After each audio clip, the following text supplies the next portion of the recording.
Ал қазір біз айналайын сәбилер бақшасының ауласында тұрмыз. Бүгін біз ең жасыл әрі ерекше әлемне саяхат жасаймыз. Жасыл өскендер мен жайқалған көшектердің арасында кішкентай бағбандардың қызу еңбегіне куә боламыз. Бүгін бүлдіршіндер табиғатқа деген сүйіспеншіліктерін көрсетіп, балабақша ауласына көшет отырғызады. Ендеше, табиғатпен үндескен осы тамаша сәтті бірге тамашалайық. Бағбандардың жанында тұрмыз. Мұнда балалар гүлдер мен көшеттерге күтім жасап жатыр. Ал енді кішкентай достарымыздан сұхбат алып көрейік. Бақтөре, айта қойшы, сен не отырғызып жатырсың? Мен көшет отырғызып жатырмын. Ол өскенде қандай болады? Әдемі болады. Бізге тебіп келеді. Жақсы.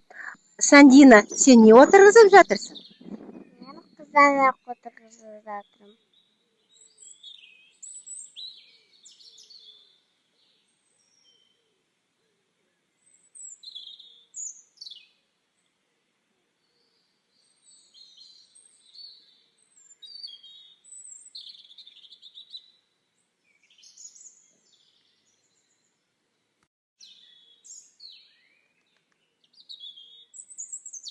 Біздің кішкентай табиғат жанашырлары осындай.